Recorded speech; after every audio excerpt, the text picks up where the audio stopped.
Saludos and salutations, Broncos country, and welcome back into another exciting episode of Broncos Talking. Ladies and gentlemen, I know that clap was not on time, but I don't care. We have got a banger of a show for you guys today. Backstage, Libre is here, and Libre brought some company with him. Who did he bring? We're going to tell you right after we get through what we do every single time, because it's what we do better than anybody else in Broncos country. Plus, the topic of today's show, owning victory. There's a couple of things going on in the NFL that could bring the big swing change for a certain championship team. What could that mean for them? What did it mean when it happened to us? That question will be answered and so many more, as well as the return of your favorite segment, which is the overtime segment. So please get yourself ready, make yourself comfortable, make sure your beer is cold and your food is warm, because you are not going to want to miss a single episode of today's show. And let me just say, for the record, I'm a big guy, as you guys know. So I had somebody today, when they saw me get out of my car, because I had to go inside to use the bathroom, and they were just standing there and they were like, "How the hell did you fit in that car? You're big as hell." So let me just tell you, just because I'm a big dude does not mean I have to drive a big car, okay? I don't have money to be riding around in a limousine. But if I ever do win the lottery, though, you bet your sweet patootie that I'm going to be riding inside.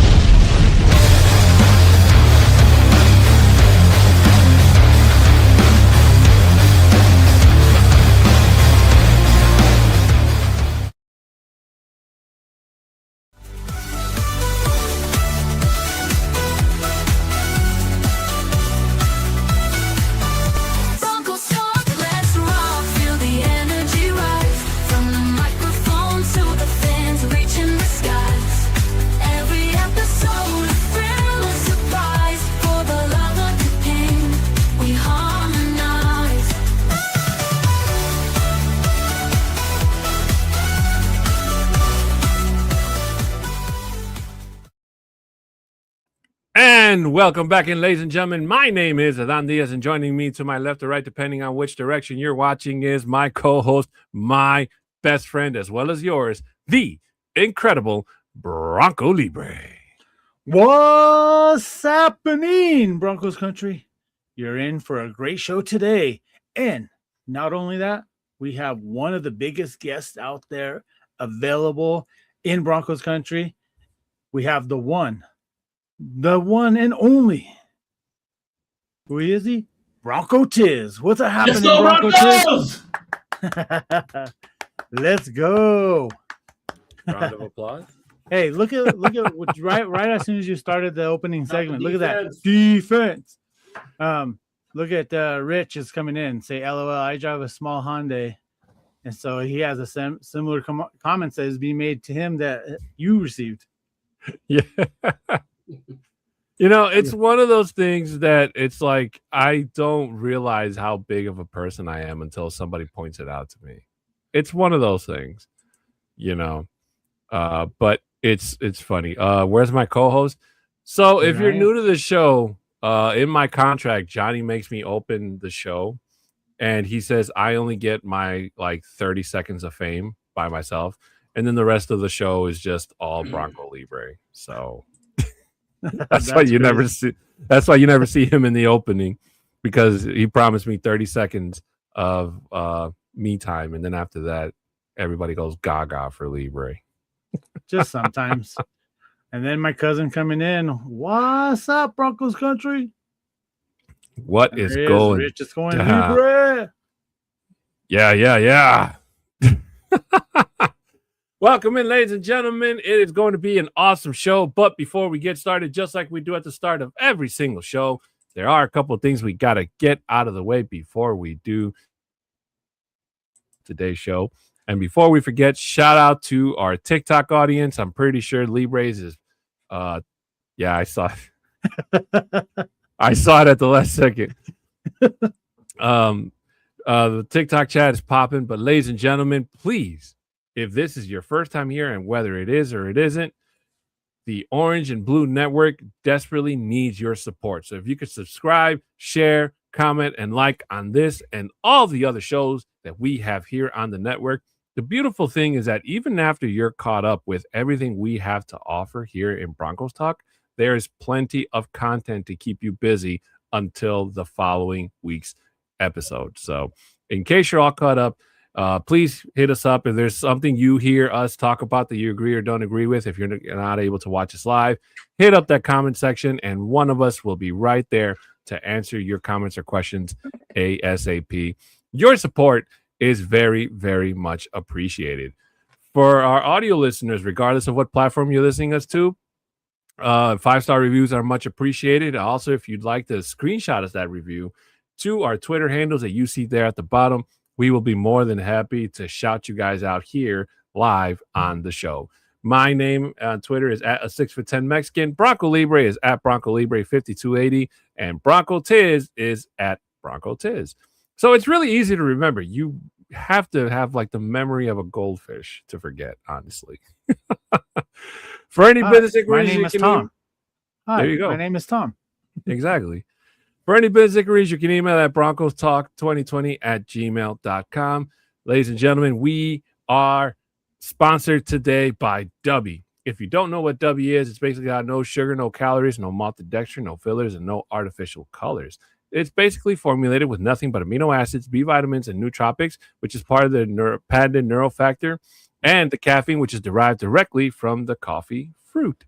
And to show you guys how awesome Dubby is, if you use the code OBN10, you'll get your 10% off your order at final checkout. Again, that code is OBN10 to get your 10% off your order at checkout for all of your favorite Dubby flavors and products. Shout out to Dubby for being a continued sponsor of this and all the shows here on the Orange and Blue Network. Guys, we're also sponsored by Lily's Beauty Salon. It's located at 11776 Kearney Way in Thornton, Colorado. 80233 is the area code. Their business hours are Monday through Tuesdays. They're closed, but Wednesdays and Saturdays from 9:30 a.m. to 7:30 p.m. they're open. Sundays from 9:30 a.m. to 5. And all you have to do to make yourself look good is contact Lily at 720-210-7996. It's by appointment only. Again, that number is 720-210-7996. And Libre, what do we say about Lily around here? If you want a fresh fade, go and contact Lily. and that means a lot coming from Bronco Libre, because Bronco Libre doesn't take his mask off to do his hair.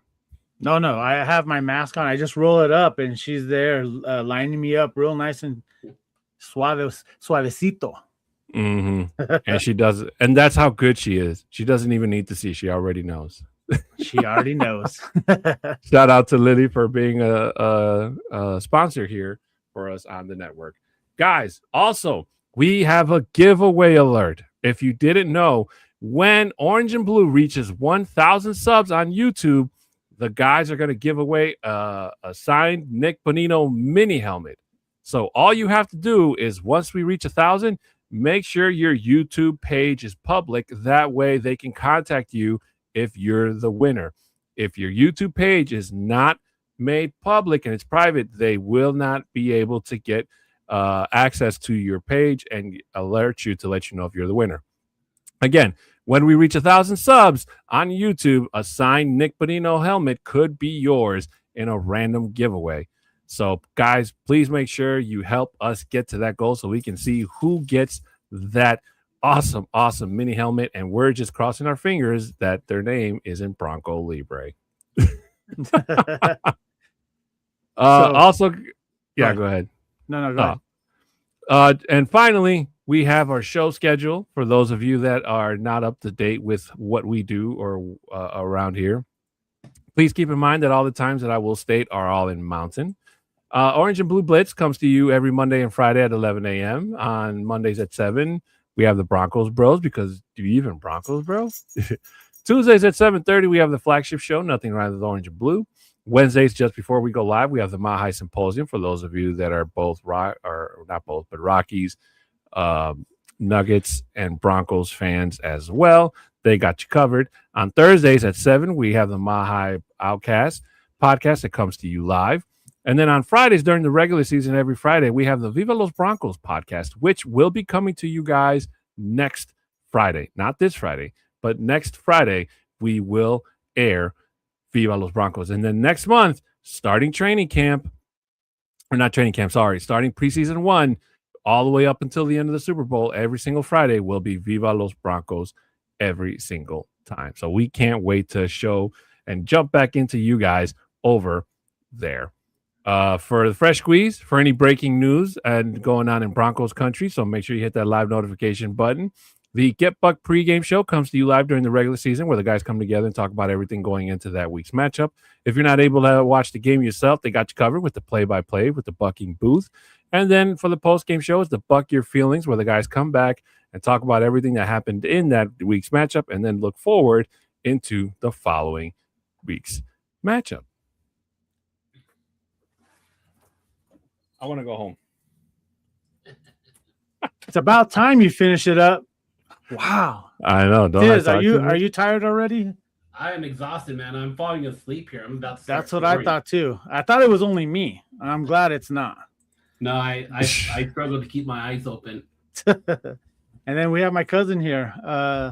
He says, what's good, Bronco Tiz? You at the home opener here in a couple months? Oh, hell yeah. I'll be there, man. I'll be tailgating. Shoot, I got my spot reserved. I'm ready to go, man. Right. And then look, here we go with Rich. He goes, he's no longer with MHRT. His new channel. There you go. Let's go follow him. Show some support. Yep. New channel. You question.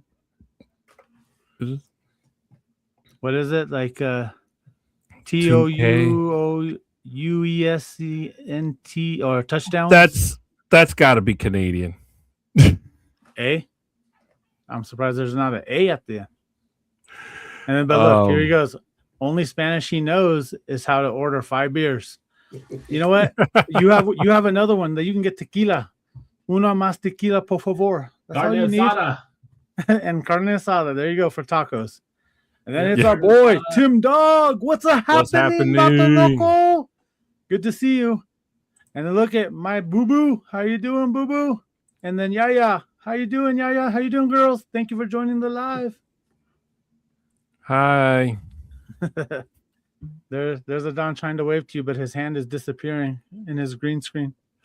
Yeah. I'm trying to be cool like Libre and have a better background. Yeah, if you ever go to the game with Sky, just like you see on here, everybody's hunting him down, talking to him, taking pictures. He's a different experience at a game, man. Mm-hmm. You'll find out on that Kansas City game here in November. Yeah. November 1st. I'm dropping down to Denver International. Oh, look. See, he's already got it down. There you go, Rich. Más tequila, por favor. But, ladies and gentlemen, now that we're caught up with all the comments, let's get to the topic of today's show. And I'm glad that Bronco Tiz is here with us, because it's always nice to get a different inside outlook from just besides me and Libre, as well as the chat, of course, on YouTube and on TikTok. So if you guys didn't know, the Seattle Seahawks, the current defending NFL champions, they're about to be sold next week, I believe. Or not next week, next month, sorry. It's a done deal. Yeah. Yeah. So the NFL owners and all that, they're going to come together and they're just going to cross all the T's and dot all the I's and such. So to me, it's kind of a bit of a surprise, Libre, because like the fact that the Seahawks are now they're current champions, so they're not a bad team. It'll be interesting to see what they look like going into this season, because they lost a lot of key players, of course. And one of the hardest things to do after you win a championship, Libre, is to keep that momentum going into the following season, because no 2 seasons are ever alike. So when I heard about that today, that got me thinking about how far the Broncos have come since their last championship run, almost 10 years or so. So, and we talked about it on this show before, Libre, a couple times. But the fact that the Broncos were spiraling out of control after Pat Bowlen unfortunately had to step aside because of his health issues, and as good as much as we love John Elway, being a general manager is not being the owners. And we just saw all of the bad things going down, living in a world of suck and all that stuff. And it was just a bad place to be, Libre. And then the owners came in and like a breath of fresh air, and they went all in on Russell Wilson. And obviously, while that was a big acquisition and a big, big deal, it backfired tremendously. And in my personal opinion, Libre, I was flabbergasted because I thought we were going to circle the drain. Like if we couldn't get away from the whole thing in terms of ownership, not having ownership, and now we have new owners, and the new owners are swing and a miss type of thing. Like I was so skeptical about what the future was going to bring because now we're stuck with a quarterback for the next 4 or 5 years or whatever, and if he's going to play like this, we're going to be the number 1 draft pick every single time. So it's amazing to see how the turnaround came around, Libre, where they brought in George Payton. George Payton does the unthinkable and trades Von Miller, and I remember how I felt when that went down. Von goes out and gets a championship. George Payton is just stacking up picks. He's able to convince the owners to go after Sean Payton. Sean Payton goes and gets Vance Joseph, although there's rumors that he wanted Vic Fangio. And now we have the team that we have today, Libre. So it's leaps and bounds amazing to see how we've come and to see how much fear this Broncos team is putting in every single other team in the NFL. I agree with you 100% with that. But then my question is that game, that Super Bowl win, is that the biggest win ever for the Seattle Seahawks, just the franchise itself? Because look what happened. What occurred? They are now going to be the most expensive team to be purchased off of that because of that win. It's only that win. That's why this purchase price is at where it's at right now. And what if they lost that game? Would it be this amount? I don't know. I don't think it would come to this amount that it's at right now. Because of that win is the only reason why they are now the highest pay of purchase price of an NFL team itself. So that alone is that. I think just for the previous owners is that was their biggest deal, and part of it is it's more of it was inherited and the kids didn't want the franchise or whatever. It's because of that. But again, we are talking as well as with me and Tiz were talking earlier when I asked them to be part of the show is our owners are here for the team and to make championships and get wins. I feel like this team that the Seahawks are now being purchased as is just as an investment, as they're just trying to get their bottom line, that to be in the black, that's really what it is, and that's what's ruined this team going forward, because you don't see this owner right now going to be able to help this team progress to the next level, to get them to maybe another championship or do something like that. I feel like when our owners came in, that was their main goal. When they came in and bought this team, they're like, what do we need to do to make this team better? You saw that right away, year one. They were doing, what does the players need? What are we going to do for our players to make sure that they excel and they become better? And we saw that from day one. And that's where you see that you're going to see the difference between, I think, these two different owners. Our team is going to be so much better because they're taking care of what matters most, and it's the players. Bronco Tiz, your thoughts? Yeah, I mean, just my thoughts on it. Like he hit it right on the head there. When you look at exactly who bought it, it's a venture capitalist. And when you look at sports, the Broncos sold for what? I'm just throwing this off the top of my head, somewhere around 4.6 million. Now this team's worth 9.6 million. So you figure the Broncos, even if they're only a 2/3 of the way there, they're probably about $7 million. So you figure the Penners and the Walton Group actually profited a few $1 billion just in a couple years of holding the team. So they figure, you know what, it's a great asset that we keep seeing going up, and that they're going to keep seeing it going up. And then the other thing about it is the other thing about it is what are they going to do with the team? Are they going to run it like the Panthers? Are they going to try to invest in it? Or are they going to actually just try to leverage it to pump as much cash out as you can? Kind of like what some other teams do. Are they gonna like stronghold the city like your city's doing in Chicago? And are they going to tell them, hey, we want a new stadium, we want this, we want that, we just try to see how they could get the most revenue for the least cost to them. And that tends to not only hurt the team, that tends to hurt the fan base, that it tends to hurt the city as well. So I guess we'll see going forward exactly what their plan is. But my thing is, when I hear venture capital, that's what I hear, a type of program that's a type of owner that's trying to make as much money out of the team, not necessarily looking to make them good, keep them good.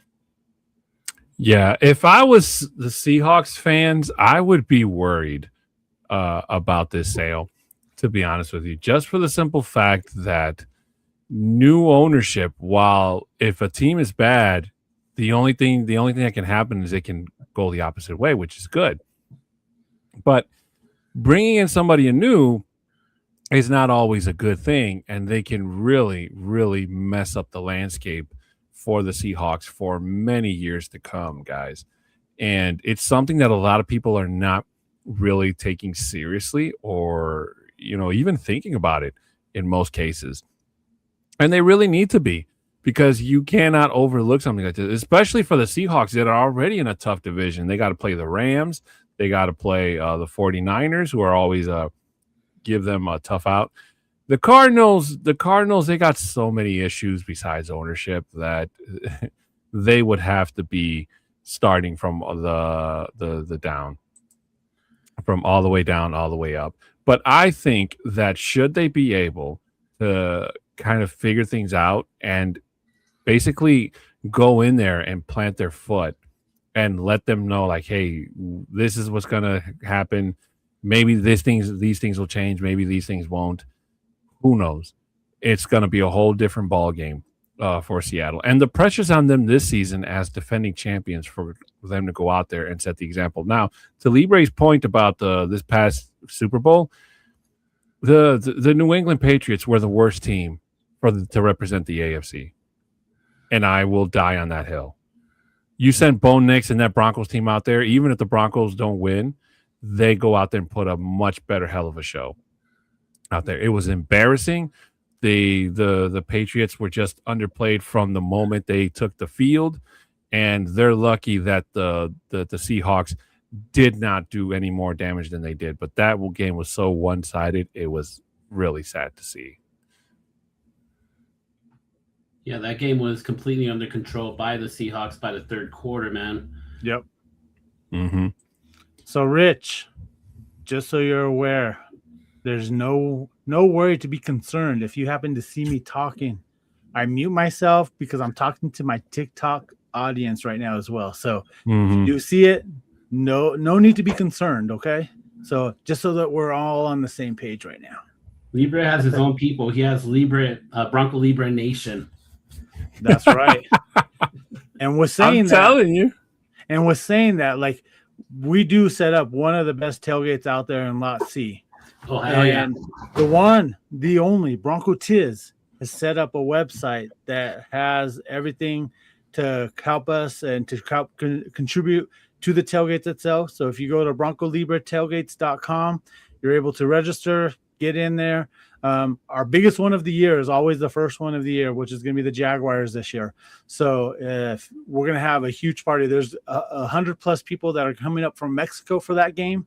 We're going to have just the crew that's just here in town, which is another going to be 75 to 80. So we're going to be getting close to possibly more than 200 people at the tailgate alone, not knowing who's all just registered and all that. But please get your registrations in and so forth so you can help out and chip in for the food, drinks. Once you're in, everything is free, like drinks, foods, whatever is there. We'll be providing the beer. I'm going to be trying to work with Breckenridge Distillery. Yes, they're one of our sponsors. They're going to be giving us several bottles of that so we can give out some taste or some shots and doing all that. I'm going to be trying to work with Flightco as well and trying to create a beer for the tailgate itself. So that's in the works right now. So if we can get a beer set up so that we can get it for that first tailgate, let me tell you, Flightco did an awesome job last year in providing us some beers. They gave us 2 half-barrel kegs, so that's a lot of beers. And we went through both of them, which is ridiculous. But again, we like to drink, have fun, be responsible, and be loud and proud in the stands once the kickoff happens. And Broncos is an avid person for that. Give you guys idea how big this is.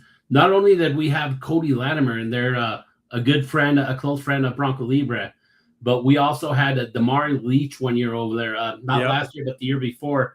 Damari Leach. I did tell him I don't want a dome. I begged him not to give me a dome. He didn't listen to me, but he did show up at our tailgate. And that's the president of the team right now. So, yeah. And then really Cody Latimer came by because of the Broncos bros. Have to give them a shout out on that. Because do you them Broncos bro? So, yeah, that's with George and Fanatic Dak. Thank you guys again.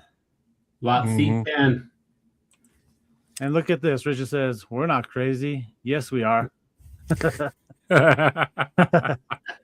And then my cousin coming in, he goes, home opener, baby. Let's go. Let's do this. Love my time in Mexico. Hey, we all do. Who won? Yeah, I was about to say. Exactly. But just to kind of get back on track here, gentlemen, the thing that I would probably say this new ownership has done, and Libre has listened to me say this many times before, is the fact that these owners didn't just come in and say, hey, look, you know what, we now own the team, we're going to do what's right, and kind of just like disappear like some of the other owners. Thank goodness we don't have an owner like Jerry Jones, where it's all about Jerry Jones 100%, where he's GM, he's second head coach, he's the owner, he's the president, he's everything. Thank God we don't have to deal with that and have to listen to those god-awful radio shows and interviews he does after every single time the Cowboys get smacked on television. So one thing that they did do when they came in is they basically took the reins from the word go. And we saw what the Bolins were doing, that whole case about a court case that was just spiraling out of control. And even though I don't live in Denver, Libre, but after every single loss that we saw and every single swing and a miss that we saw the Broncos just continuously trying to do, one of the ones, and you guys probably won't agree with me on this, that the Bolins did was when they hired Vic Fangio as a head coach. And I, for one, was not, I wasn't on board with that. He had just almost brought Chicago out of the ashes as defensive coordinator. Club Chicago was a thing here every single week, Club Dub or whatever they called it. And then they get sent home because of a double doink, which wasn't fair. And I honestly believe that had Vic Fangio stayed one more year as DC, the Bears could have probably made it farther than what they did that following year. But bringing in a guy like Vic Fangio, who had no head coaching experience whatsoever, and giving him a team like the Broncos that still had talent, but they were in such disarray, was not doing him any favors. And then the pandemic coming down on top of that just made everything a whole lot worse. I've also, almost everybody else I heard talked about the owners picking Vance Joseph over what's his name, Kyle Shanahan, when they were interviewing him. And Vance Joseph at the time, he was the defensive coordinator for the Dolphins. So even though I wasn't all 100% into what Vance Joseph did, but passing up on Kyle Shanahan is still one of the things that John Elway always talked about, saying as one of the biggest mistakes that he made in his tenure as general manager.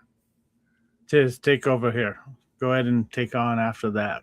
You want me to say what I think about that Yes. situation? I mean, Kyle is awesome. I mean, I love exactly what he's done. But the biggest difference between Kyle and Vance Joseph is Kyle got a shot. I mean, if you look at their first 2 years, Kyle's first 2 years, and Vance Joseph's first years before he got fired, Kyle got to go and pick his own quarterback. Vance Joseph was given his staff. He was handed his quarterback. He said, "Hey, these are the guys you got to win with." On top of that, Vance Joseph actually led with a better record the first few years. On the flip side, though, I will say Vance Joseph, when we lost, we got our asses whooped. But he did show a little bit of fight in the team on the positive side when we were winning, man. He did get more wins in his first 2 years than Kyle. I just wish he just never got his shot. If Kyle would have what I'm saying, I'm not saying that Vance is a better coach than Kyle. I'm saying if Kyle would have came in here and been treated like Vance was, he wouldn't have been exactly who he was. He was given 3-4 years before they started doing good to actually go find who he needed, go find his quarterback, go find his team. That's pretty much what I got to say on that. Is it's also about an opportunity, about giving the coach his opportunity to show what he can do. Yeah, but you got to remember that Kyle Shanahan's first year with the 49ers was a rebuild year. The Niners were a terrible team, and he just basically got there, and he didn't make any drastic changes yet, but he was literally stacking picks, and he built that team from the ground up. And if it wasn't for the injuries, the 49ers would have been such a much more devious team. And if Jimmy Garoppolo had a little bit, like 5% more arm power, Emmanuel Sanders catches that ball and the 49ers win a championship in 2020. Yeah, back in 2020. yeah, something like that. Yep. D-Rock, what's up with Don? He goes, "Hey, Don, Libre, what's happening, bro?" Thank you. We have Clayton coming on saying, hey, guys, go smash that like button and share. Let's do this. But another thing, going back to this scenario as well, part of the reason why Kyle Shanahan was not here in Denver, and that's all the fans, we wanted him because we know what the pedigree that he has in his system, the West Coast system itself. We see it right now. Well, they're in the West Coast right now with the 49ers. But the problem was Elway at the time was the one making the decisions on these coaching staff. There was a problem, hearsay. There's a hearsay that Mike Shanahan and Elway had beef at some point, and it was Joe Ellis that was also there that was in the front office prior to the sale of the team. So with Joe Ellis and all those guys having beef with Mike Shanahan and doing all that, they basically blacklisted the Shanahans from coming into town or having Kyle coming in here because of that. Again, these are allegations. I don't know if this is anything accurate or whatever, but this is the hearsay of the stuff that that I heard when all of this happened. But if they didn't have all that beef, we could be a different story as well. Like we could have had Kyle Shanahan here. We could have had all this other different stuff. We could have, we could have been the 49er team if they just gave that option to Kyle for that. But no, they didn't do that because any family beef or whatever was happening. That's why they stayed away from him, and that's why the route that the Broncos went during that time frame. So a lot of that, the politics of it, I could see it happening. They're not looking out for what's the best interest for the team. It's the politicking for it. It happens everywhere. It happens in my job. I know it happens in your job. It happens everywhere. You know what? I heard a crazy rumor that supposedly, because I heard that same allegation about Mike Shanahan and John Elway having beef.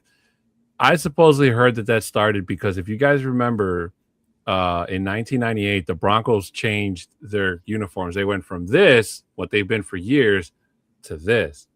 And John Elway was not having it. He was not happy with that design. He wanted to keep it like this. And supposedly, I had somebody tell me that they thought that was a Mike Shanahan move, and that Shanahan pushed for the uniform change and whatnot. And I don't believe that for but one you second. have to remember with that aspect itself. Look at what Tim Dog's saying. They didn't want to have Mike coaching behind the scenes, which is a very good potential. What Yeah. a scenario that could have happened. Absolutely, that's a great take right there. But you have to know with the NFL and the way that the teams have to submit design changes or jerseys changes, that takes like 2 to 3 years for approval for that to even happen. It's not something that's just done over a period of an off season. So that was already in the works prior to that happening.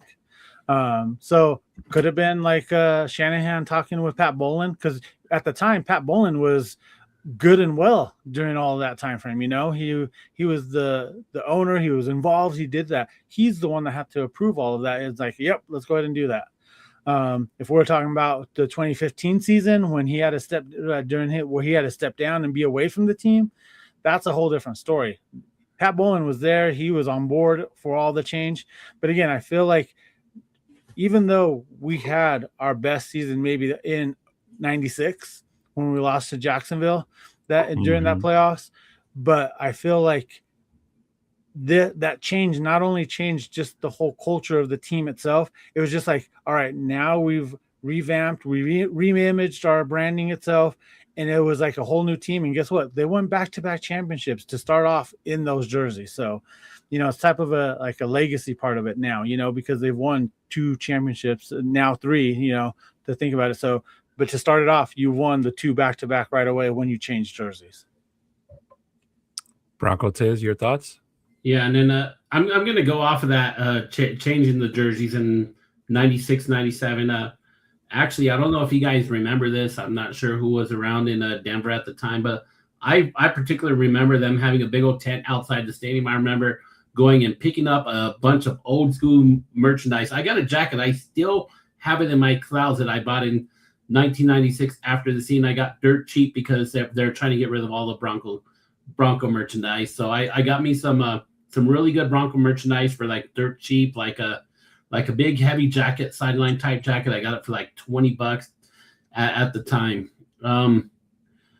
But yeah, he's right. There probably was a little bit of a beef at the time. I'm not sure exactly what the details is, but at the same time, we weren't completely set up at the time in 2016, 2017 to make the right decisions. Remember, we passed on Josh Allen. Why did we pass on Josh Allen? Shanahan, John Elway said it's because his coaching staff didn't believe in him. He didn't go get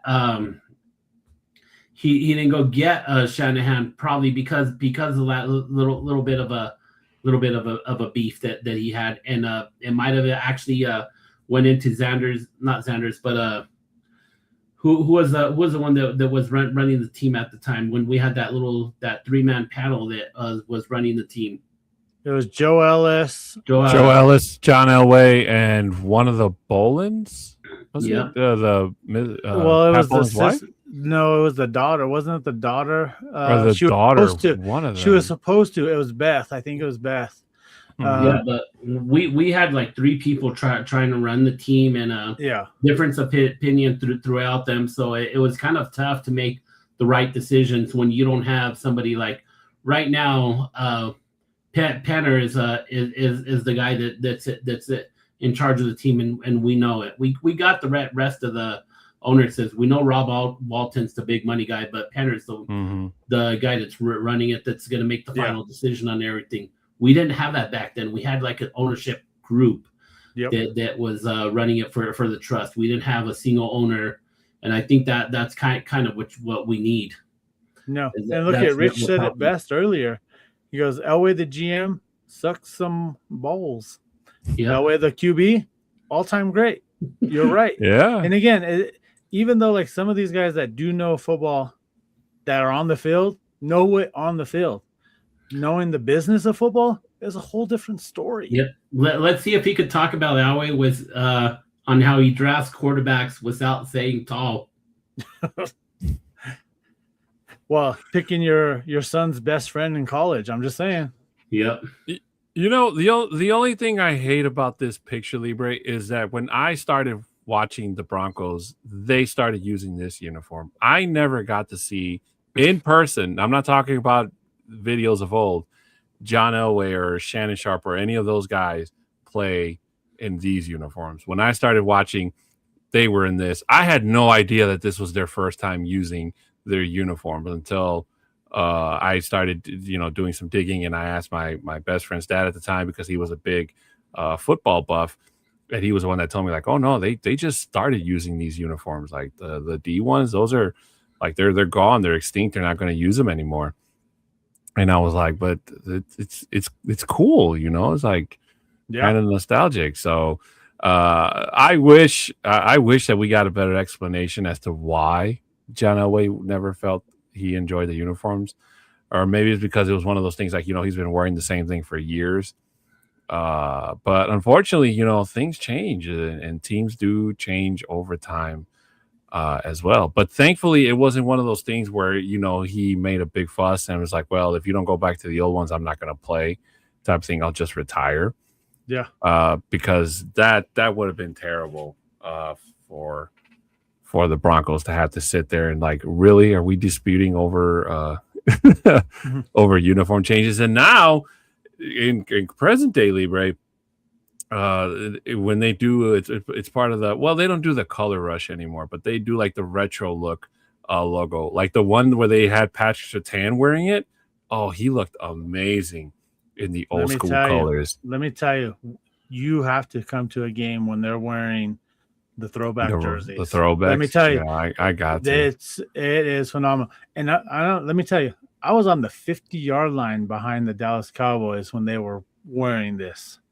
Mm-hmm. So it is something of beauty to see that, because kill me now if that's what it's going to be. That this uniform, that retro uniform, the Broncos retro uniform, is the best in the league. You can't tell me anything different.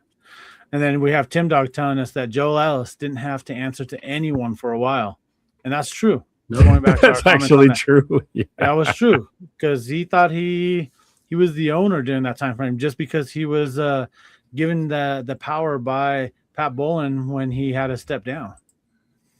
Yeah, that's 100% true. The man ran unchecked. And you talk about living in a world of suck. That was a giant vortex of just living in a world like that. But to kind of go back on Bronco Tiz's point about John Elway whiffing on Josh Allen, because I've heard that same argument so many times being made. There's no guarantee, and this is my personal opinion, Tiz. There's no proof, maybe in the multiverse somewhere, that even if John Elway brings in a guy like Josh Allen, that Josh Allen, if he was a Bronco, was going to go out and win a Super Bowls. Yeah. That statement could be made under the same argument or thought process of when we had Russell Wilson here and we said the same thing about him. That includes me, because I uploaded so many stupid automatic AI pictures of Russell Wilson wearing cleats that was like 2-3 Super Bowls. Here we come, and all that stupid crap. So, you know what? I also got on the Drew Lock hype wagon thanks to Matt Fanatic. Shout out to Matt Fanatic. But I got on that hype train that, Drew Lock was going to be the one to take us through, So it is so easy to get caught up in these things, guys. And not to say that Josh Allen wouldn't have been great in Denver. Not so. I'm not saying that. He would have been fantastic in Denver. But the thing is, could he have been better than what he has now in Buffalo? You look at how close Josh Allen has come in terms of trying to win not to mention his record against Patrick Mahomes he's down more than he's been over that. And for him to have to sit there and play Patrick Mahomes twice every year instead of in the playoffs, like there are just so many arguments you can make and just so many variables that can go either way. And it obviously would have changed the course in terms of who did he get? He got Bradley Chubb, So if that happens and you don't get Bradley Chubb, you get Josh Allen, then in this current time, you don't have Bradley Chubb to trade to the Dolphins for the first round pick, and then you don't have a first round pick to trade to the Saints to get the rights to hire Sean Payton. So it's all cause and effect. We'd be in a different timeline, obviously, because we wouldn't have anything that we have today. And I really do hope, Libre, that I could sit here and say, hey, if we would have had Josh Allen, we would have won Super Bowl or Super Bowls, but I have no proof to say that that's an actual thing. Can I go a little bit deeper in that? Yes, Tiz, go for it. Think about the time. I mentioned what I thought of Shanahan, that we wouldn't have given the chance. Now think of what we did. We went and brought Casey Keenum in. Casey Keenum, 1 year gone. We brought in Joe Flacco. We spent all this money for Joe Flacco. Not even a half a season. He was here probably about a half a season, gone. We brought in Drew Lock. Everybody was hyped over Drew Lock. He went 4-1 the end of that first season. What did we do year two? Year two, yeah, we did ended up starting him in 2020. We did have COVID, but we decided to bring in a new offensive coordinator instead of the offensive coordinator that had him at 4-1. And what did he do? He dropped. And then year three, we still seen a little bit of potential, but year three we decided to bring in Teddy Bridgewater for 1 year, and we had them to battle it out, and technically Bridgewater won that battle. There's still questions on who actually won that battle, who actually looked better in preseason. But we just moved off the stuff so fast at that time. We never gave anybody a chance to develop.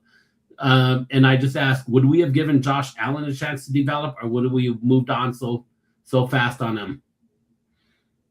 So that was my exact thinking that I was just going to say as well, Tiz. Even if we drafted him at that point, because of the turnover that we had during that time frame, Josh Allen, I don't feel, would be in the league anymore because of what our team would have done to him. Like, I don't think he would have gone over anywhere else, because he wouldn't have had the proper coaching because of us changing coordinators and doing all that as well. So with that alone, that's a career killer as well. Because if you don't have all of these potentially, like if you're not going out there to be able to produce, there's no film, there's nothing out there for you, you're going to be out of the league and nobody else is going to be looking at you. Like, he's just lucky and fortunate that, yes, he did go to Buffalo, and look what he's been able to do there. Yes, his first couple of years were struggling, but look where he's at now. But again, I also think about it as like, what happened to Elway when he first came into the league? His first couple of years were pretty rough, but then look what he ended up being able to do. So, but I do feel like if we would have drafted him, I don't think he would have been the quarterback he is today because of our team messing with him. Yeah, we just weren't there yet. No. We were just. It's really hard to say. And the craziest thing about that whole statistic, Tiz, is that in today's modern game, Drew Lock is a Super Bowl champion. Something that we never thought we'd say. Yeah. After watching that quote unquote quarterback battle between him and Teddy Bridgewater. And after that, like, Drew Lock just couldn't get out of his way. And it was like one of those things like, well, maybe Drew was just like a flash in the pan. And we really didn't feel anything when he was traded to the Seahawks. He goes to New York after one season with Seattle, doesn't do anything. And then he goes back to Seattle and he helps them win a championship, or wins one with them, whichever one you want to say. It doesn't really matter. But the important thing is that we now have structure, and that's what a lot of teams do not currently have. You guys mentioned the Bears. The McCaskies have no idea what they're doing. They honestly don't. I don't agree with them moving to Indiana. All they have to do is say, hey, listen, we'll do what's best for Chicago. Do exactly what the Penners did. Even if they have to eat up all the, I don't know why they're so stuck on having, and it's not even Chicago. It's a suburb called Arlington Heights, but it's still the taxpayers' money. I don't know why they're so adamant about having the taxpayers foot that giant bill. When, if you guys have seen the cities that host Super Bowls, just in that weekend alone, the amount of money they generate for the economy is astronomical. It's crazy. And the only thing that beats it is the World Cup. And that's only once every 4 years that you see numbers more than the Super Bowl.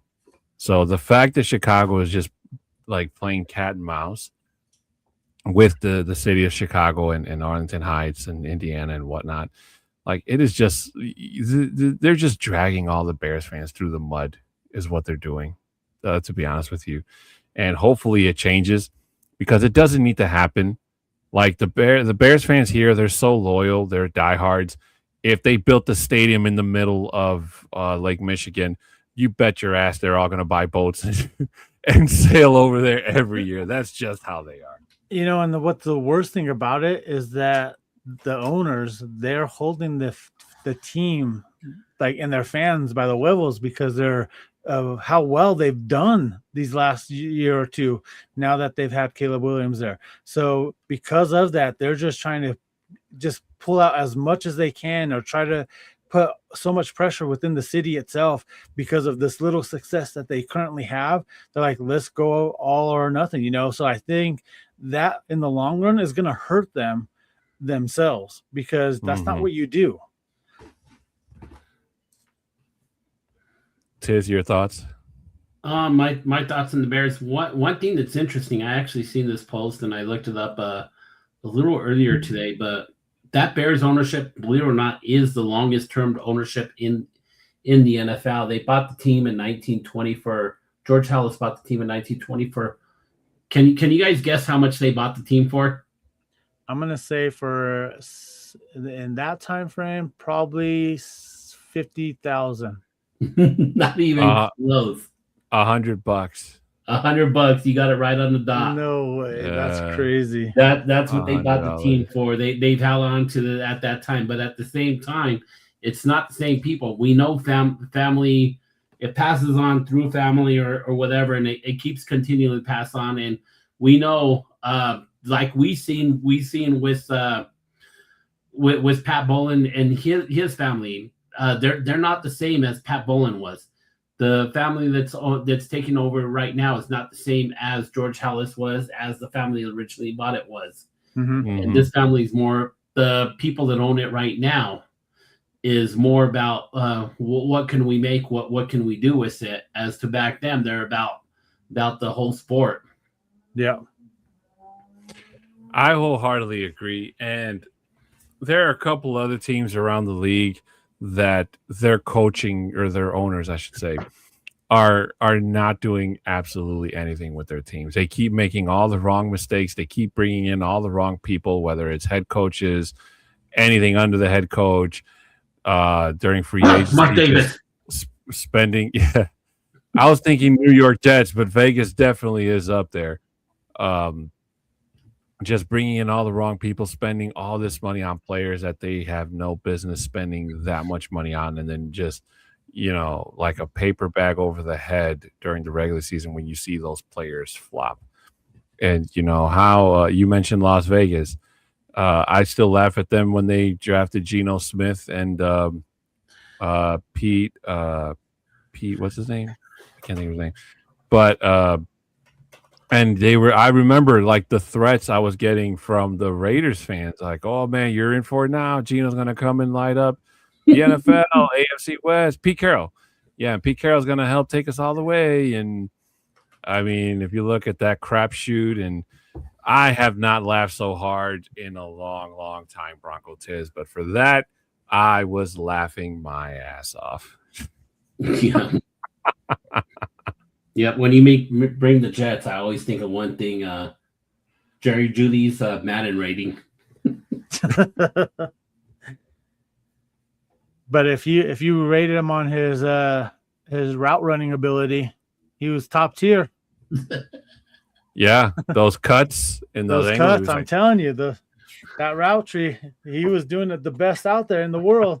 Look at all the playoff appearances he has. Libre, did you ever get to see Pat Bowling during the Super Bowl parades in the 90s? Yeah, he was right there. That's crazy. I just thought about that because I remember you told me.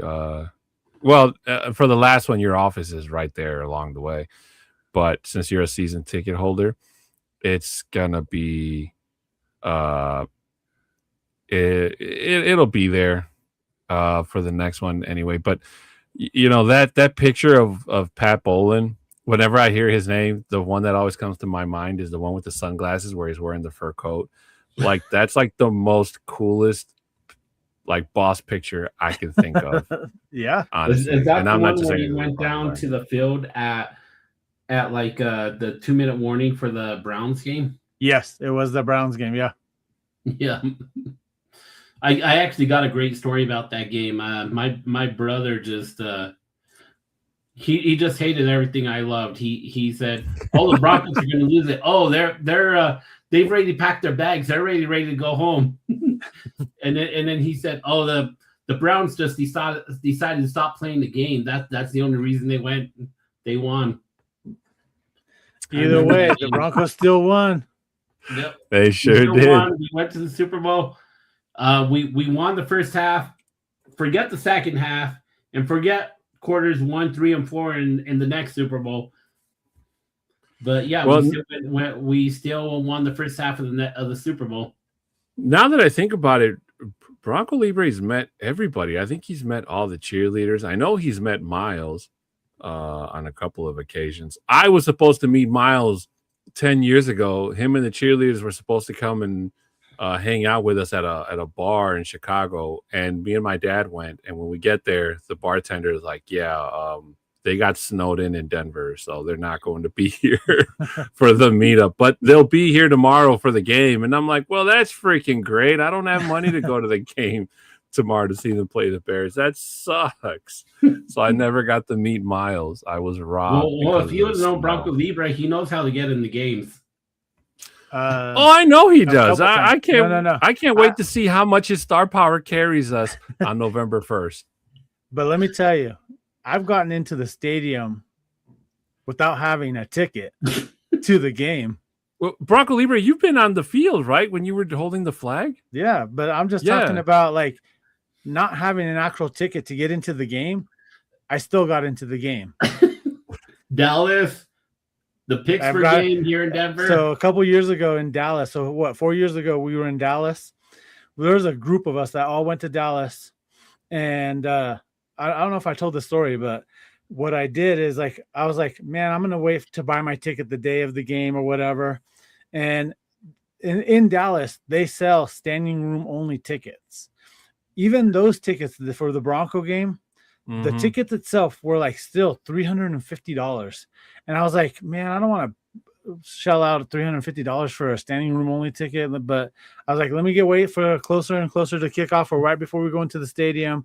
And I'll buy a ticket. If I need to, I'll shell out the $350. Because we already traveled out there. Like, I'm not going to go and tailgate and do all that and then not go into the game. So one of my friends, she had 6 tickets in her account. And she ended up transferring 2 of those tickets to somebody else because we all started to get separated. And the guy was like, yeah, just send me the ticket and all that. But because of the area where we were at, there was not really great cell service. And the tickets that she sent to him never really were received by him itself because they never went to his email, never did that because of the cell service. So when they were at the ticketing agent to scanning in all the tickets, I saw that they were having the issue, so I swiped the Ticketmaster app away, and half the people started to go in. So I started walking in right away with them. So there was the 4 of us walking in, and then we were just as soon as we got in and we did that, we waited for the other guys to come in.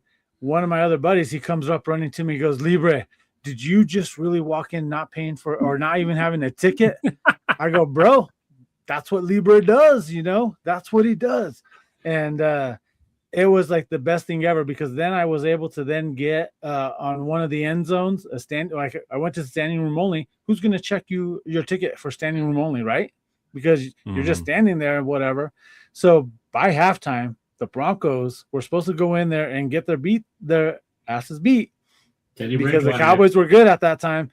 And the Broncos just dominated that game. So at halftime, all these upset Cowboys fans started leaving, and I sat like in the second level, like almost like a club level, right there on this one of the end zones, and finished the rest of the game in a seat and didn't even have to pay. But this is even better yet.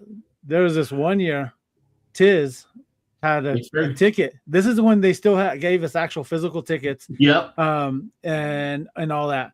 So Tiz had gave me, and it was a season opener. He had given me the preseason ticket to go through. So when you go through, you have to scan the ticket and all that, and then it'll turn green for you to indicate that you're good to go.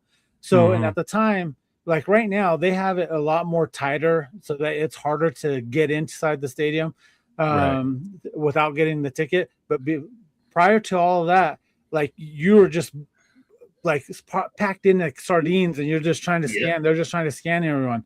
So what I ended up doing is I got the ticket itself, and instead of it being low so that they can scan it, I put it up high so that when they're trying to scan it, because there's just so many people around. So that's like, here, scan my ticket. And they scan it. And then because they're just moving people along, like they didn't see that it turned red because it was like, nope, it's not a good ticket. I kept on walking in. And I think that was probably one of the best things ever. But this would have been the thing as well, as like I almost got kicked out of that game too. You got in, man. Like it was super crazy. I was in, I was good. And of course I was sitting into an empty seat because I was like, obviously the ticket is for Tiz's seat. I can't sit in his seat because he's there. So I ended up sitting just at an empty seat, but in the same section, but closer to the top of the section. And the usher goes, "Let me see your ticket.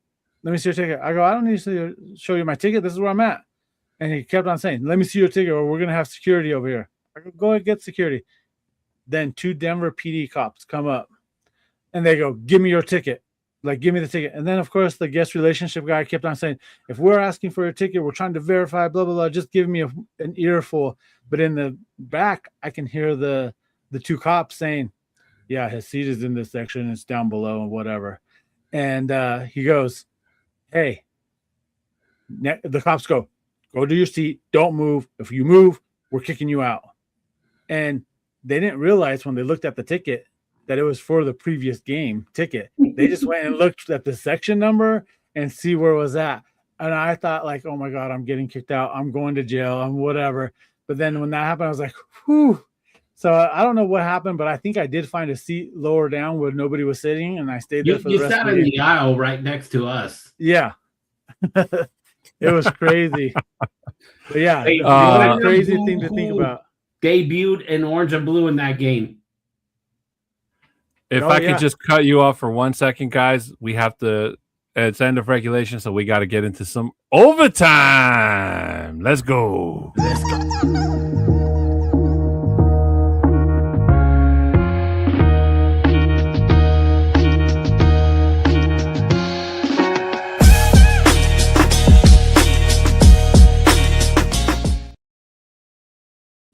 And welcome back in, ladies and gentlemen. This is Broncos Talk Overtime. This is the part of the show where Libre and I and our special guest let down our hair figuratively and talk about anything and all things going on in our lives. It may or may not be related to football, but if we can find a way to bring it back, we certainly will. Bronco Tiz, sorry to cut you off. Please continue with your question. Yeah, ask a Libre who was actually debuting. It was a Hall of Famer was debuting in orange and blue in that game that we're talking about.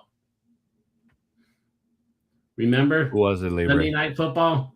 Pittsburgh Steelers versus Denver Broncos? 2012? Oh, 2000. Oh, yeah. Peyton Manning. Peyton Manning's debut game. Yep. We probably had a couple fireballs before the game, so we might have been a little bit loaded when he went in. Right? You know what? Like talking about like being loaded and fireballs prior to the game.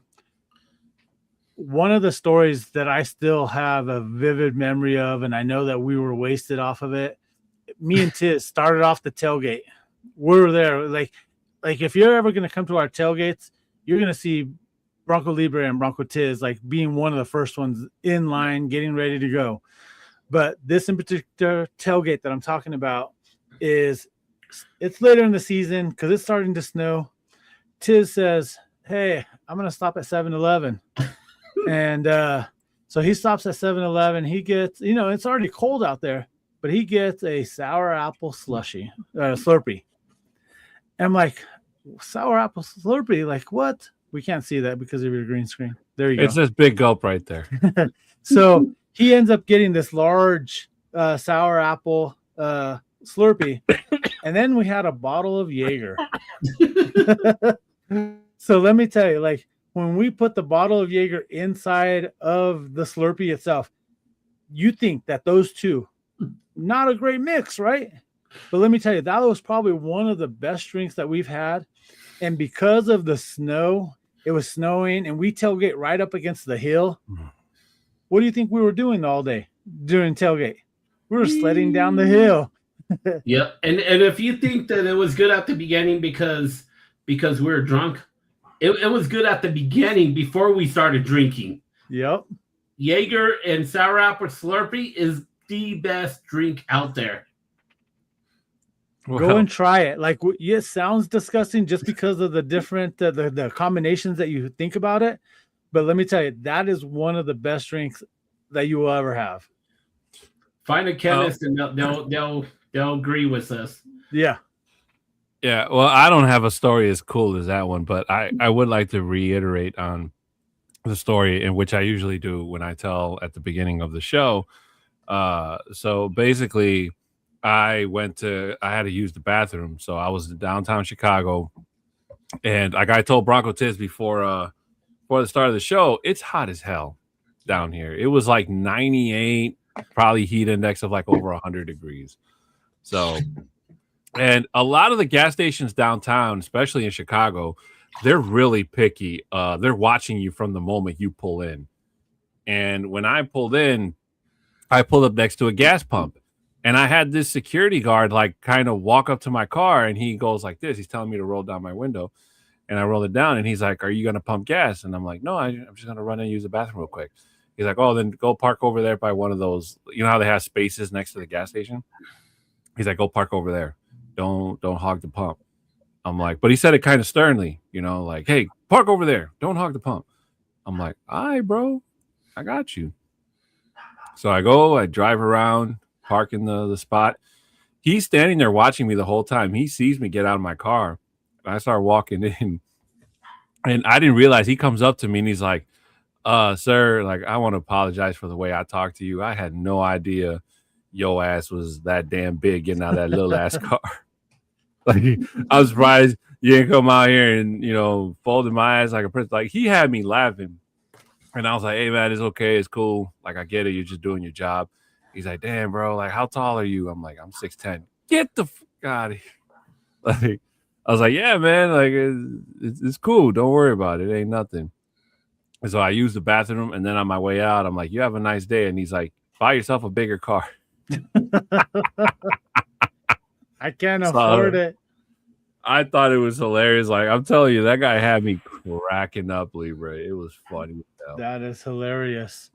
Yeah, like it's been hot as hell here as well in the Mile High City. This week alone is we're like mid to high 90s and whatnot. I know what we talked about last week about what I brought about the PSA and all that.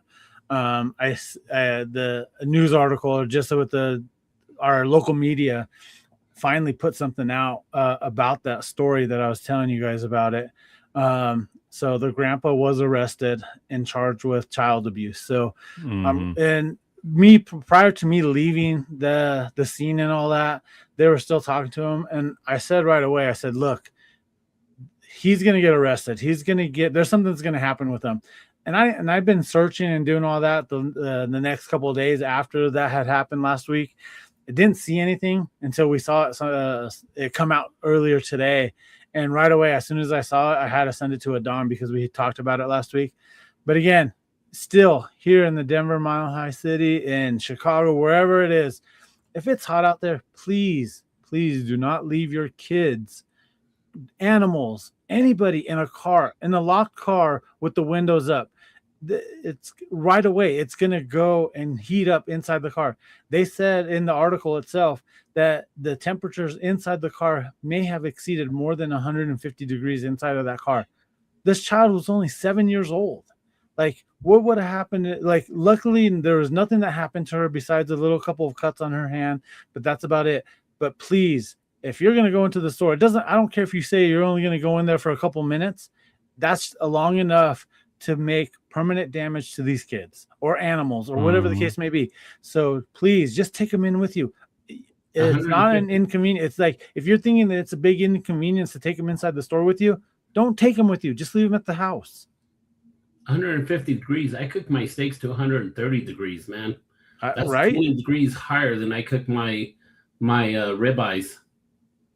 Exactly. So it was crazy, like what that all happening, and yeah. So now he's facing the child abuse charges and so forth, and but yeah, I'll be interested. I'm gonna try to follow this as much as I can, or whatever information that's available that I can find out, like. Because I'm kind of vested into it, because I helped get that little girl out of the car. Like, she had broken the window, and I just helped her get out of the car from it so that she could be okay and so forth. So, but I seen the post by Micaiah today. So yeah, that's that post. That's the post that we're talking about right now. Like the guy, like the article said that the little girl was in the car for 20 minutes prior to everything happening. And the guy comes out, like the grandpa was coming out, and he's telling the cops when we were there, he goes, "Oh, I was only in there for 10 minutes. I was only in there for 10 minutes or whatever," trying to help his case. But the cops already said, "Well, we're already pulling security surveillance on it. So like, we'll have all the true details, Sheesh, and I worry about my dog when I go into Circle K for 2 minutes to get a soda. Yeah. But look at this. For some reason, Tim Dog says he has video of me pulling the flag out on that game, which would have been that Thursday night game versus the Raiders this last year. Yep. You guys got me thinking. If I can go back and watch any one of Peyton Manning's games as a Bronco, I would probably say the Monday Night Miracle.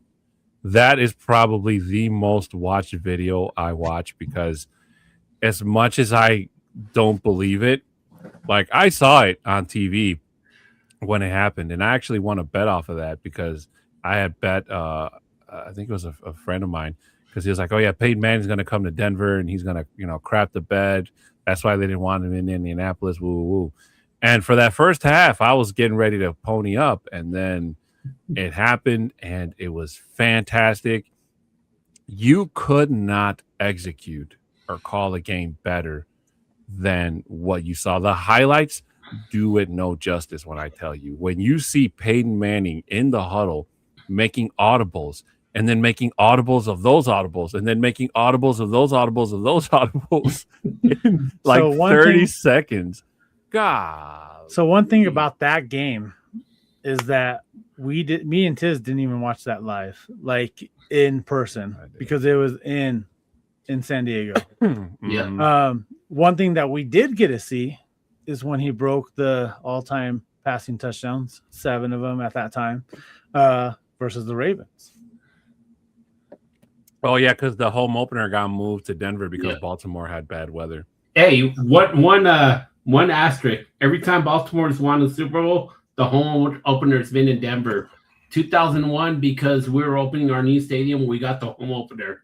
Yep. 2012, because of that, of Baltimore Orioles having a game the same day and refusing to move their game. Move it, yep. Crazy. So we just glad that we don't have Baltimore on the schedule this year. Yep, but you know what's like?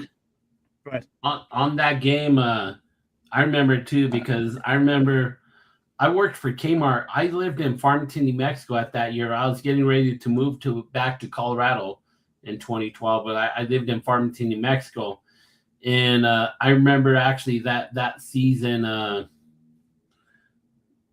remember that season having to go back to the store at 10 o'clock at night. And I'm like, please do something, because I don't want to go face my staff in this store after getting our asses whooped because we're down 24-0 at halftime. And we came back in the second half and won. And before I had to go back, I didn't have to go back till 10 o'clock at night after the game started. And by the time we went back, we had already won the game. So it really helped me out. I was excited. So my cousin coming in, because I was able to get him and his buddy in with the flag for that game as well. So he was helping out with that flag. Oh, well, that makes sense. Yeah, You've already done a few flags.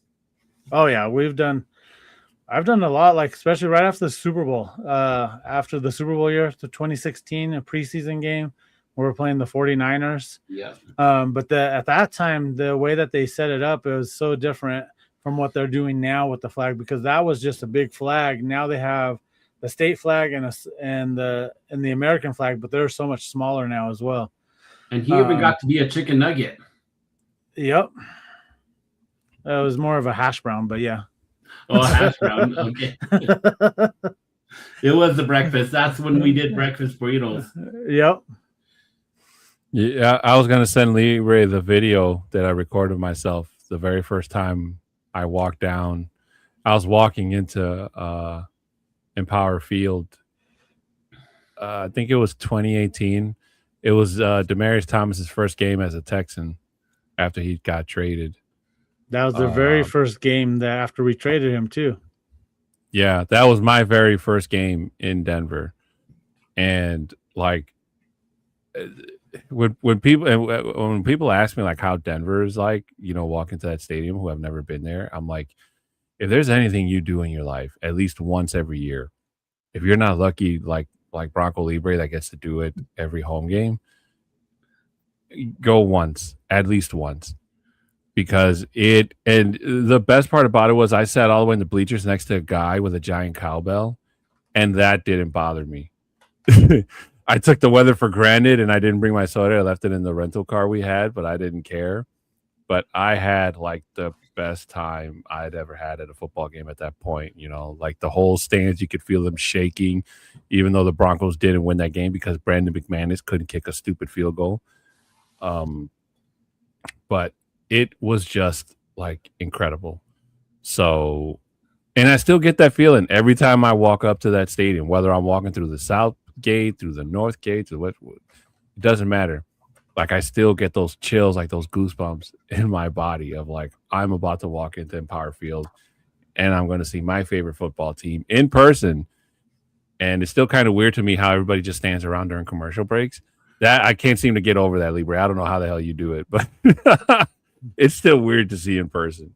But you know what? the thing is about it is like when you're at home watching the game, those commercial breaks seem to be so long. Like, come on, let's get to the game. Let's go. You're there in the environment. You're there, like, already in the atmosphere, like there itself. So those commercial breaks don't seem as long. Especially some of the reviews might take a little bit longer, but like if you're there, you're already in the moment. You don't care about the commercials at that point when you're in the stands. As a fan, I'm going to tell you exactly my process is. While we're in the commercial breaks, I'm still out there. I might be cheering, but I might also be getting myself ready, kind of like you're hyping yourself up, ready to get myself focused, ready for when that ball goes into play. Once I see them come up to the line, I'm as loud as I can be, going, "Let's go Broncos, Broncos!" and just getting ready for the play. As soon as the snap is, I'm from before the snap gets set, before the ball snap until the play is over. I make sure I'm nonstop vocal. Make sure they can hear me that entire time. Libre is probably the same way. I'm getting ready the entire time, taking my few breaths in between getting ready for the game. And just getting ready and just staying on top of my thing during that commercial break. We don't know that there's a commercial break. We just know that the players are on the field, but we're just getting ready for the next play. Yep. And I know like how you talked about when you're walking up, and I know you only make it to one game a year or whatever, but this is my 16th year having season tickets. It's longer for Tiz. But every game, it doesn't matter if I've been to all 10 throughout the season, going up to that last game of the year in our home, I'm still excited. I still get the jitters of going into the game because we're about to, like you said, we're going in there and watching our team go out there and play. And I know for me, like I feel like it's just the atmosphere. It's like getting in there and actually I'm already hyped as it is because I'm there because you're wanting your team to do so well. Me and Tiz, I remember during the pandemic time frame, me and Tiz went to a game when it was just me and him sitting right next to each other, watching the game itself. And like, it was a different time frame, even though we were lucky enough to be able to get tickets to these games. And it was fun. Like we were there. What game was it? That was the Kansas City game, right? KC. Yeah, the KC game. So, and just to be there, like me and Tiz were probably one of the loudest ones out there. You probably even heard us on TV because, but again, I'm not lying because of the way they had everyone spread out. They only allowed about 5,000 fans inside the stadium, but guaranteed the players knew the noise was coming from me and Tiz. Yeah, I wholeheartedly agree. But guys, we're gonna actually cut it a little bit short today, just so that way we don't go overboard. Because I know lately we've been going overboard, and I've been feeling bad that Bronco Libre is eating dinner at like 8 o'clock at night. I know. Again. So, again, like every week. So first of all, I'd want to say thanks to everybody in our YouTube chat. Tim Dog, your cousin Juan Marquez, Clayton, Alex Ramirez, D-Rock, always a pleasure. Richie Rich, thank you so much for stopping by. Shai Vargas, I saw you in here. Breland, Arcadia, Tim Dog. Who else? I try not to miss anybody. And I believe that's it. And of course, our boss who's in here with us, but in spirit. Shout out to our TikTok audience, if there's still anybody here on my side anyway. Thank you guys so much for stopping by and being here. Thank you guys. Thank you so much to Bronco Tiz for taking time out of his day to be here with us and talk Broncos, talk and shop and what have you. And guys, just again, quick reminder. Bronco Beavis. Almost forgot. Yeah. Sorry. Yeah. Bronco Beavis. He's going to be there for the opener as well. Thank you so much for being here. Yeah, thank you guys so much. Just to get a quick reminder, guys, before we head on out of here, if you could please show your support for us here on the network by subscribing, sharing, leaving a comment, and liking this video. If there's something that you heard either one of us say that you agree or don't agree with, please hit us up in the comment section, and we will respond to you accordingly. Your support is greatly appreciated, and it helps us get the word out to Broncos country that we are here. Also, shout out to our sponsors, Dubby. If you use the code OBN10, you'll get 10% off your order at checkout. Shout out to Dubby for being a continued sponsor of this and all the shows here on the Orange and Blue Network. Also, shout out to Lily's Beauty Salon for being a sponsor of this show as well. If you contact Lily at 720-210-7996, she is going to hook you up and have you looking your very best for the upcoming day. Her address is 11776 Kearney Way. She's located in Thornton, Colorado, area code 80233. Her business hours are Monday and Tuesday. She's closed, but Wednesdays through Saturday, she's open from 9:30 a.m. to 7:30 p.m. and Sundays from 9:30 a.m. to 5. Always look your best at Lily's Beauty Salon. Also, a quick reminder for you guys, we have a giveaway alert. Once the Orange and Blue Network reaches 1,000 subs on YouTube, we're going to be doing a giveaway where they're going to give out a signed Nick Bonito mini helmet. So if you want a shot at trying to win a signed Nick Bonito mini helmet, excuse me, make sure your YouTube page is public and it's not private. That way they can enter you into the raffle. And if you win, they can contact you directly to get your information to see where they can ship it out to. Again, when we reach 1,000 subs on YouTube, we're going to be giving out a Nick Bonito mini helmet. If you have any comments or questions about it, please feel free to inquire with any one of us to get more information on the giveaway. So, Libre, I think that's about it. We will be back next week. Same bad time, same bad channel. He's Bronco Libre. I'm Adan Diaz, and that's Bronco Tiz right at the bottom. This has been Broncos Talk here on the Orange and Blue Network. And with that being said, we're going to say happy time, happy day. And enjoy the rest of your day, evening, whenever it is. And we'll see you all next time. And as always, go Broncos! Go Broncos! Go Let's go! Broncos! Yes, I love it. So that's what you're missing when you're not at the tailgates with Bronco Tiz. If I do that, I'm going to be left without a voice by the end of the day. That's okay. That's the goal. After We're out of here.